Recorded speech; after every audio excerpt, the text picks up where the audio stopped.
और अब खबरों को देखेंगे विस्तार के साथ।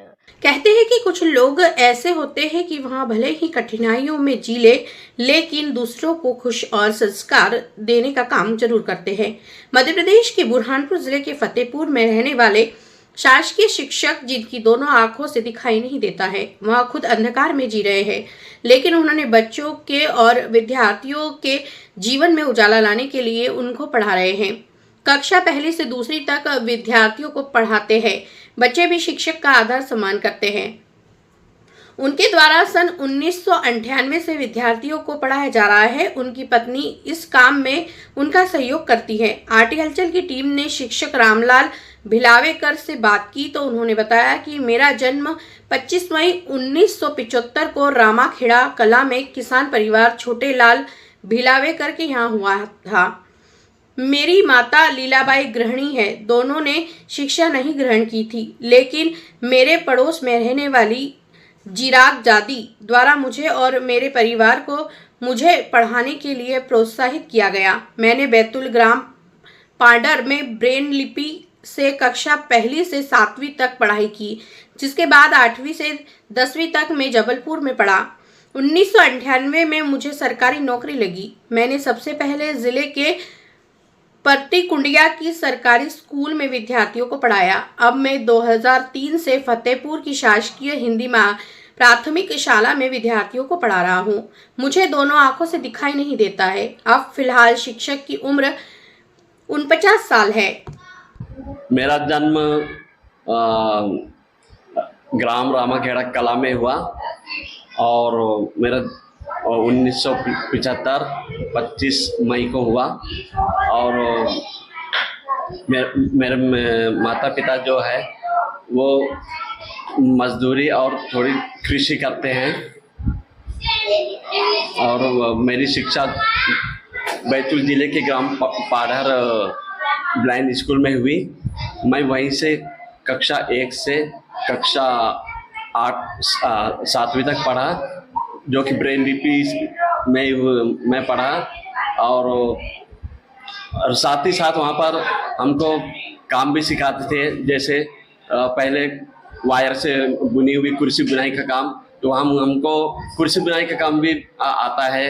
हैंडलूम काम भी सिखाते थे, लेकिन पढ़ाई के साथ साथ हमको एक पीरियड का हमें समय मिलता था, उसमें हमने कुर्सी बुनाई का काम सीखा। सर कब नौकरी लग गई थी आपको? मुझे नौकरी 1998 में लगा। कहाँ पर अभी पढ़ाते हो, किस स्कूल में सेवा दे रहे हो? सबसे पहले मेरा जो सर्विस लगी वो 1998 में और परत कुंडिया प्राथमिक शाला में नियुक्ति हुई थी। उसके बाद में 5 साल के बाद 2003 में ये ग्राम फतेहपुर के प्राथमिक शाला में आए। कितने साल से पढ़ा रहे हो यहाँ पर? यहाँ पर हो गए 18 साल।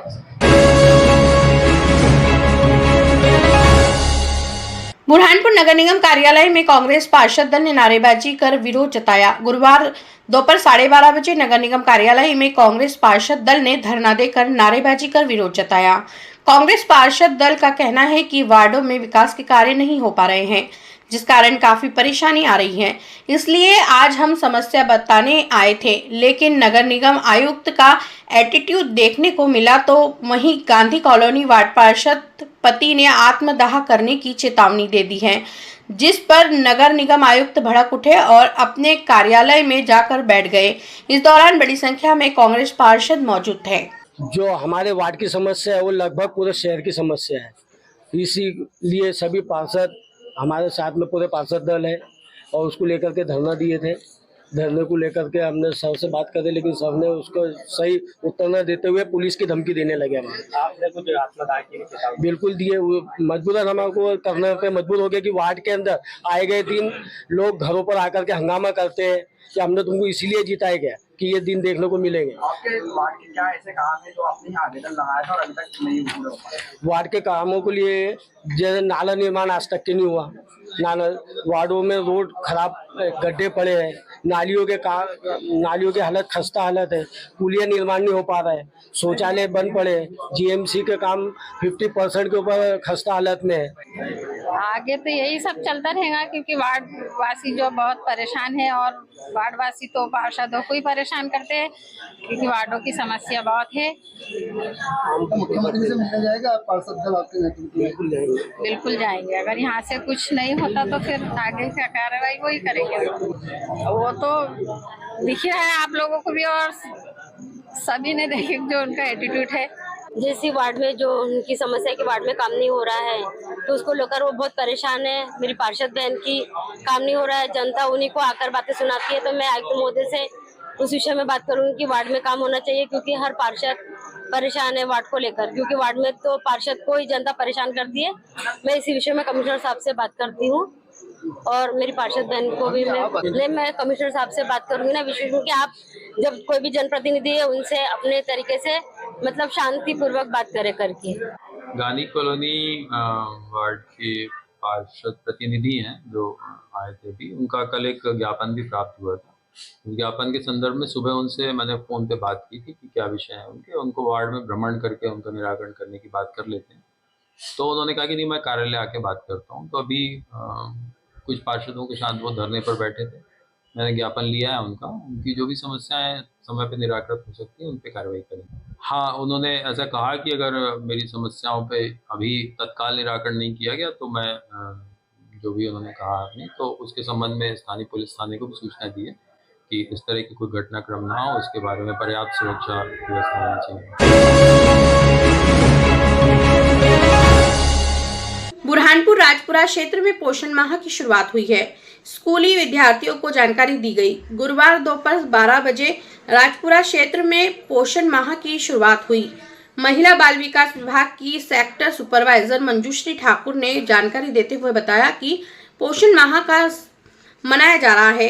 स्कूली विद्यार्थियों को पोषण के बारे में विस्तार से जानकारी दी जा रही है। इस मौके पर आंगनवाड़ी कार्यकर्ता, सहायिका सहित स्कूली विद्यार्थी मौजूद थे। पोषण माह मनाया जा रहा है। पोषण माह हमको स्कूलों में जो बालिकाएं, बच्चे हैं, इन सबको बताना है कि आपके दैनिक खाने में आपको क्या उपयोग करना है, एनीमिया की जांच क्यों करना है। ये पूरा माह हमारा एक कार्यक्रम चलेगा जो हर स्थान पर हम पहुंचेंगे। स्कूल, आंगनवाड़ी, कॉलेज, सब जगह हम ये पोषण की महत्व बताएंगे कि आपको आपके दैनिक जीवन में क्या खाना है और क्या नहीं खाना है। आज ये वैदिक विद्यापीठ स्कूल से हम लोगों ने शुरुआत की है। यहाँ पर जो बच्चियां हैं और बच्चे हैं उन सबको ये सब इस विषय में जानकारी दी। एक पोषण प्रदर्शनी लगाकर उनको खाने के बारे में बताया। बुरहानपुर के शाहपुर और नेपानगर में होने वाले चुनाव को लेकर तैयारी में अफसर जुट गए हैं। डिप्टी कलेक्टर ने कार्यालय में जानकारी दी। गुरुवार दोपहर 4 बजे से जिला कलेक्टर कार्यालय में शाहपुर और नेपानगर में होने वाले चुनाव को लेकर अफसरों ने तैयारियां शुरू कर दी हैं। यहां पर ईवीएम मशीन के साथ सामग्री एक स्थान पर रखी जा रही है। दलों को तैयार किया जा रहा है। डिप्टी कलेक्टर राजेश पाटीदार ने जानकारी देते हुए बताया कि शाहपुर और नेपानगर में एक पार्षद का पद खाली है। वहां पर चुनाव होने जा रहा है। 11 सितंबर को चुनाव होगा। 13 सितंबर को जिस स्थान पर मतदान हो रहा है वहीं पर मतगणना होगी। मध्य प्रदेश राज्य निर्वाचन आयोग के द्वारा जो घोषित निर्वाचन कार्यक्रम है उसके अकॉर्डिंग दिनांक 11 सितंबर को नगरीय निकाय और पंचायतों में विभिन्न पदों के लिए उपचुनाव होना है। 11 तारीख को जो है 11 सितंबर को मतदान है और उसी के परिप्रेक्ष्य में आज हम बुरहानपुर में नगर परिषद शाहपुर और नगर पालिका नेपानगर में दोनों नगरीय निकायों में जो है पार्षद पद जो रिक्त है उसके लिए ईवीएम की कमीशनिंग और सीलिंग का कार्य हो रहा है। इसी तरह से ककनार विकासखंड में ग्राम पंचायत गोंदरी में जो सरपंच का चुनाव होना है उसके लिए ईवीएम की कमीशनिंग और सीलिंग का कार्य रिटर्निंग अधिकारी जो तीनों निकायों के हैं उनके माध्यम से उनकी टीम के द्वारा किया जा रहा है। बुरहानपुर के बोदरली में रहने वाले एक शिक्षक ऐसे हैं कि जो अपने बाल्य अवस्था से ही पर्यावरण प्रेमी के नाम से जाने जाते हैं। शिक्षा के साथ लोगों को पेड़ पौधे लगाने के लिए भी प्रेरित करते हैं। शिक्षक दिवस पर उनका जिला प्रशासन से लेकर तो सामाजिक संस्थाएं भी स्वागत सम्मान कर चुकी है। उन्होंने अपने जीवन काल में अभी तक करीब 20,000 से अधिक पौधे लगा दिए हैं और वह हर साल लोगों को पौधों का भी वितरण करते हैं। उनका कहना है कि मुझे जिले में पर्यावरण प्रेमी शिक्षक के नाम से जाना जाता है। बुरहानपुर की सड़कों पर गड्ढों की समस्या सबसे अधिक थी, जिसको लेकर कांग्रेस पार्टी ने धरना प्रदर्शन किया था। धरना प्रदर्शन में कांग्रेस के कार्यवाहक अध्यक्ष हर्षित ठाकुर ने मंच से संबोधित करते हुए प्रशासन को चेतावनी दी थी। 24 घंटे में ही प्रशासन ने शहर के मुख्य मार्गों पर हुए गड्ढों को भरने का काम शुरू कर दिया है। इसलिए कांग्रेस के कार्यवाहक अध्यक्ष हर्षित ठाकुर ने जिला प्रशासन का आभार माना है। उनका कहना है कि भगवान श्री गणेश की सार्वजनिक पंडालों से लेकर तो घर में भी 7 सितंबर को स्थापना होना है। सड़कों पर गड्ढे होने के कारण भगवान श्री गणेश की प्रतिमा पंडाल तक पहुंचने में परेशानियों का सामना करना पड़ता है। इसलिए हम लगातार मांग कर रहे थे। जिला प्रशासन ने हमारी चेतावनी को स्वीकार किया। 24 घंटे में ही गड्ढे भरने का कार्य शुरू कर दिया है। सिंधी बस्ती से कलेक्टर कार्यालय तक, शनिवारा चौराहे से शिकारपुरा थाने तक मुख्य मार्ग पर गड्ढे भरे जा रहे हैं, तो वहीं लालबाग से शनिवारा चौराहे तक भी गड्ढे भरे जा रहे हैं। उन्होंने अब जिला प्रशासन से मांग की है कि जो वार्डों में गड्ढों की समस्या बनी हुई है उनका भी निराकरण किया जाए, ताकि लोगों को परेशानियों का सामना नहीं करना पड़े।